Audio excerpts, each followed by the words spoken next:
For Yensha and Semwase Emfa Emamo, Yesha said the Frabaimo, na Ghana Mampeni, His Excellency John Dramani Mahama, a Fimpimi no any eduno and Nayaba, Udin Kunim, or near this Amukudin Kunim no, a Fena Bre, any Adaje, one year, Ochi Ghana, Mantama who do Dunsi, Wono, now Odeas the Cassia Diaman, and I want him for Mount Foni and this Amukunwa, one to about Emma, and Yukuna Sabidia Conyason, and Numunodia Kotuja and Kramumpuni Mantemo, say what be no Abano Pabeniswo, na Pennyforce. Kwasi asebe no ani tienti no anyama baako a na banda da bo hu se ebo no fom yi pa e bi eya ahunidie hu nsem ento asaba ne mpre no so ne de o medi agoro ewa ahunidie hu nsem ho ento ahye aban kra chempanifo MMDCs ne mantema hodo aso afo ne se omo hwese o mantem ne mpatam ahodo betimi ate ebedinie esan se sa afiniso na ye bunkonpo ahwenchi ne ahwe aban kra chempanifo mantem so afo mbo mo modin yi pa no a empuntunyima ho de ne so ye de ahunidie hu so so ne ahwe omo a omantem a momansini mensina hodo ehote ehodi ni ne afaso abo maboso no mo so mamo homode no yetimi ahwe na so twen bi hodo mo a yetimi so ede ama wonom ewo ho. It will be legally backed, are going to be available to all assemblies to implement their development projects and carry out effective sanitation programs to keep our districts clean.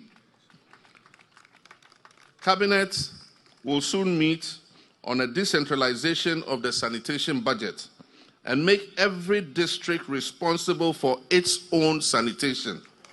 Cleanliness will become one of the key performance indicators for measuring the performance of MMDCs and will determine whether they remain in office or are removed. Now that most of our DCEs have been nominated and confirmed, we'll begin observing the National Sanitation Day program every month. This will be a revived monthly exercise involving all Ghanaians. This time, it will not be a symbolic event. It will be legally backed, it will be properly funded, and it will be operationalized through partnerships with local assemblies and private sector service providers. Greater Accra, as the face of Ghana, must be clean, green, and dignified. MMDCs shall be responsible for ensuring the success of the National Sanitation Day event in their districts.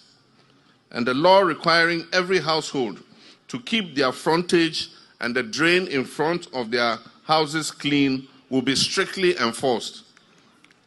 And persons who fail to comply will be sanctioned appropriately. Enuachi no na Ghana Mampeni His Excellency John Dramani Mahama esanso di tu dwa se nyame ya adumo a enche ombehwe no mache enkane ahodo bob di aba mansini mantem ahodo ne nkran ye hyase ne ache ede amamo we eya na mo aban to se abonefo sam akoso osumo ya na jo de sumo manfo bi di bone ne ade no ebetimi ahwe ne atwa so na afi mantem no me ahodo nso atimi ate hwan se de be ya sum kabinso enuru omanfo. Efforts of the Honorable Regional Minister Linda Akwele-Oklu and her MMDCs for their work in improving the street lighting and public safety in Accra. Well-lit communities deter crime and enhance urban mobility. I encourage the continuation and expansion of this initiative and will give it the full support of central government. Government will soon start the distribution and installation of street lights in all districts of Greater Accra.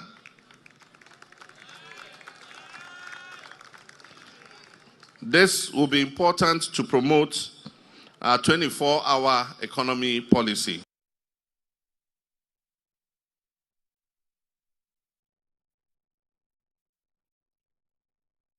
Yediani chiremo ewo sikasemu kakra na Ghana Mampeni abedi echirida da yewura Dr. Alhaji Mahmoud Bawumia enhyiemu kese bi koso ewa amonone ya Mampeni so edina no akwakotumbie na enhyiemu no eye International Democracy Union ya benfumu okunini ene omo aben sikasemu nimdie mu no na yetatu yensa from ombekire omo adwen de fa sene oman na fa mahodo wiase mahodo sikasem no ekro omotisi abibimam no mokọ Asia no mokọ mia hodo no ma hwese ne afana nya wiase sikasɛm adwadi ho nsɛm so ɛkro na ɔmo tomo sa de frɛ Ghana mampani abedi chidada yewura Dr. Alhaji Mahmoud Bawumia ɛna ɔno so nya akonya ɛkasaye ɛnso ɛwɔ Ghana dimu na mampani ɛkasa na de tu dwa se wahwe ade bi ehu sɛ obetitiro bibimam ha no mo a na ɛkɔba sɛ bi a aban bi a na aban ɔte so no ɛka ɛmene no a na aban no pɛso ɔfa ɛkwan ahodoɔ so na ɔde ɛto ahodoɔ bɛto ɔmanfoɔ so na saa to no pɛso ɔde yi ɛka no a ɛmene no no wei ɛna mampani abedi chidada Bawumia de ato dwa sɛ ɛnya ne kwan no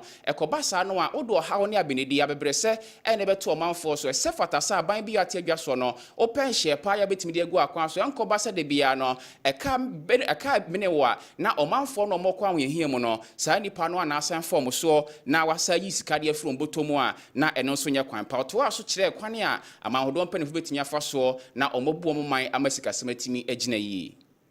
Policymakers are doing recently is a failure to understand the lessons of history as well as the lessons of economics. There are surely trade imbalances. If you look at the share of global trade in terms of exports and imports,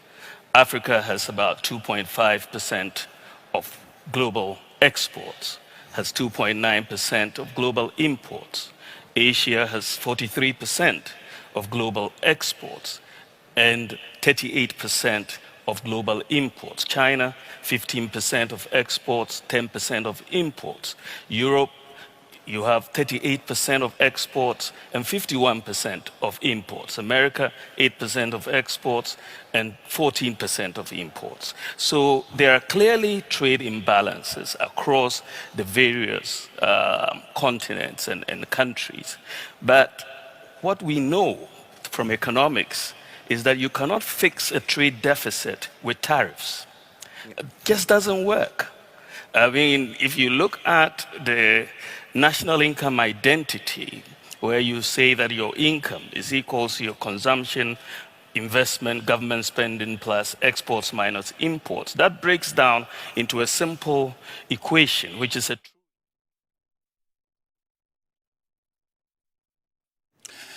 Yediani chiremo ewo enyinama hodin hu nsemu na panipayo no eno he Ghana enyinama hodin hu nsem skulu nyamfo John Jinapo odi na pamfuhia na wotwetwemu mo hwe kwan pa betimi afa so na afi Ghana enkan ya hu nsem ntimi nyina so na dumso okoso na afi ka ombeto abandada na wabreso no ombetimi hwe no watutu omoka enso ewo ho na nhyiamu no ase no ene beto odwase no wachi onuano mrashibdwafo bi a omonso eye ND Samyuku no mrashibdwafo ababontin de beto dwase eno kwasem se aban ese fata se omo ankasa aban na woso de na zo se ne dumso ne ha omo no eyade a ano odin yie pa ya abam mpanifo behwe na omotimi etu anomopa ede afa ho mrashibdwafo bi eyorumnyamfo abetete nyakote ono no yi lokrobo abato mpasua so mrashibdwani yao gomado akan abato mpasua so Richard Kwame Sefe ono so ewo anglo sa mrashibdwafo miensen eno mo aka bomodi atodwa so omo aban na woso ne so bra ombesa ta omoni akofie bia no na omade hye no manfo ha omo so Honorable Yenkania ne nyina so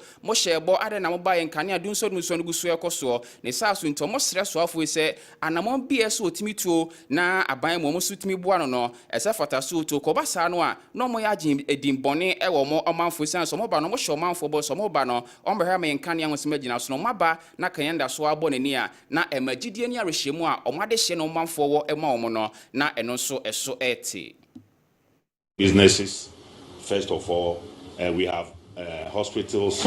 in the area, we have a university in the area, and sometimes the power goes off for 2 days, for 3 days. So the key impact will be to the universities, to the hospitals, and to the other schools. Now, coming to the OT region, my area, I was in a constituency a few weeks ago. What happened is that, like what the voter, my colleague was saying, similar thing, but even this is better. You may have power for about an hour, then suddenly,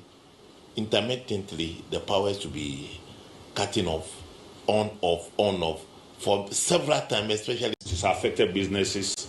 First of all, we have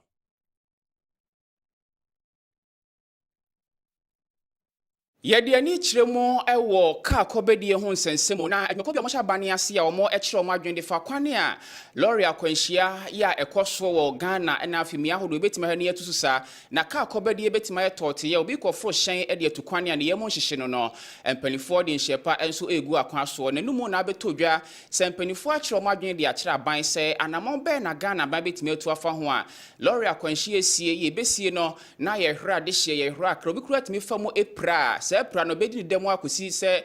ne kwane nyina ɔbɔ ade beto ne nsa de afrɛ no ɛno ɛnenam so ama mpanifo akyerɛ ɔmo adwen ɛnso de afa ho yi na ekuandin de World Resource Institute for ɛne mpanifo ahyia ɛna ɔmo akyerɛ ɔmo adwen de afa so sɛ na ɔba Ghana ha no mu a road signs ahodoɔ a yɛde asisi kwan ho ɛkyerɛ sɛ aha amna da ha aha kɔɔfo da ha aha wobɛbu nsa aha schoolfo twam ne adeɛ no Ghana saa road signs bebree ayira de afiri hɔ no mo we ɛnam so ɛma panio no ɛna World Resource Institute ɔno ɛna ɔhwɛ kwan de ɛfa so na nipa ɔmo ahyia ɔmo lorry akwanhyia ewuo no otimi hwɛ toto nneɛma ɛma ɔmo nso timi bu ho nkonto wura Mark Tony Mevo ɔne nsɛnkyerɛfoɔ di nkɔmɔ so ɔmo deɛ ɔmo asɛdeɛ ne sɛ ɔmo bɛkyerɛkyerɛ aban ya na mo betimi atuo na ka akɔbadie ho nsɛm betimi ayɛ tɔɔte ya akra yɛhwɛ mo lorry akwanhyia mu no ɛno nso ebetumi ateɛ. As part of the big arrest program, we conduct observational study from the JHU. And then from their observation, these vehicles are the ones which are mostly found speeding. So this could be the reason why we know speeding is a risk factor of road crashes. If you look at the pedestrian device age, you can see that those age 0 to 9 years. So we are talking about school-going children. So these people mostly, looking at how those are, become very difficult, especially when they are crossing and when they are walking sideways. You know, we have a sideways problem in Kumasi. And then when you look at that age category too, they are the breadwinners. They are the ones who always on road. Enuachi no ena owura kinsireko ono so ena ohwe omudwumadi omudi a lorry akwanhyie si omomofa mu epura no ono so na hwe ebu ho nkonta etu ho for road injury surveillance coordinator ono so etu adroba fofo se otu momone fo no na sebe utu eye okran so fo esan se lorry akwanhyia no yadodo no ana ya na efri yakwan a enye ene road science eni so dodo na no ya na adroba fo me pentuma kwa ba American tente overtaking ni ade we nso ya ade bia na etai eboa ema lorry akwanhyia si Ghana ha yie pento no so asre sa droba for ye kan no na yenso yenhwe ka atwemu ye pesan se yenso ye ka ho bie na ya na lorry akwanhyia so esi ewo oman emu yeah Lydia I think say why I say making sure say baby I'm crossing clearly marked out yeah definitely baby I'm crossing I think so I say making sure say you're building a city in such a way that the BI decided to OPI and say can and so forth, but yes, I build the city in such a way that everything I encouraging for some be waiting and answering my side also. Yɛde ani kyerɛ mu ɛwɔ bambom nsɛm kakra na ɔman Ghana protisadom no abɔ adwumaso ama krɔmfotachu anu bi a wɔn apɛ no akyere yie pa ɔmo ɛde wɔn sa ɛboa no so anaso ɔmo boa no ne ɔmo nya no akyere no a akɔyɛ ne gisɛm yie pa no wura yi enkra ne kyerɛ mu akɔnkra mu mpini mantɛm a baabi adefoɔ ne asikafoɔ taatena ne hɔ ɛna waboa mabunu dɔm ano a ɔmo kɔ akorɔ no bɔ anadwo da suo mu na aprotifoɔ apɛ no ama obonikatemu firi Ghana akɔpie mu ɛwɔ Togo man mu a Ghana bambɔ adwumakuo no ɛne Togo man no so bambɔ adwumakuo kabo mu na ɔmadu ɔrɔ intenta ɔmotimi akɔyere no ɛnso ɛwɔ hɔ na wɔtwe wie na ɔman Ghana protisadom no ɛne Ghana fo di nkɔmɔ sɛ ɔrɔ ne din ɛde Adinda Abdul Mujibu oyobi a oye krɔmfotachu a moye pa o mo apɛ no akyɛ abɔnefo sɛ mo ayɛ Ghana ha no ne din ɛkɛmɛ sɛ prosifo ngoma bia ne din wo mo ya enanyame adom ɔmatimi akɔyere owura no na firi Togo man mu a ɔmdra be pie mo Ghana nto ɔmbɛhwɛ na nipa do mo ka no ho no mo di saa abɔnefo sɛm no yɛ do makɔpie mo mra na nim na afi mra no so no mo di no sɛ ne sɛ na ɛfata ya se eye ne ho adwuma nyame ncha de eye sa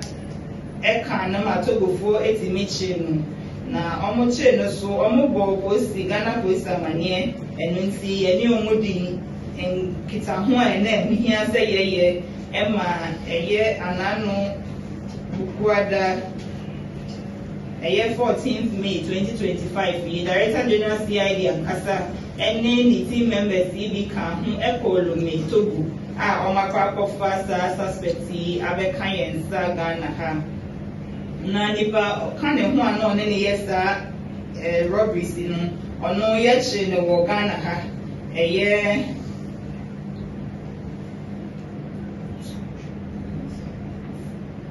September 2024 yeche sa ni nipa okane ho Alidu Mazuku no Ghana posifo yeche no September 2024 ayede na ikojina court aremande no amayen and afi main suspect na yede na chia no ono so na yakwa no efi Togo aba sabi ye kase obosa kache na mra kwan esti yede ne faso nyina yede no faso Ghana for ye victims to robbery way so police any omo edin kita ho a omo nso my information any omo tutu omo no na rehye mu a ene ye bese ye de ma so ye hwehwe mu ma ye November 2023 October posifo Ghana fo nyina enya ntie se case no ye gusu a ye di eche de nti omo nka ma ko man so mu yam na eye de ya akwa ye nsa ebeka no na hwehwe mu na eche no ye nya na your intelligence say ampa nipa ye hwehwe na wakopie mu Togo nti ye ni Togo fo mpanyifo efiase eye ne ho adwuma nyame ncha de ye nsa eka na ma Togo fo etimi chi no na omo chi no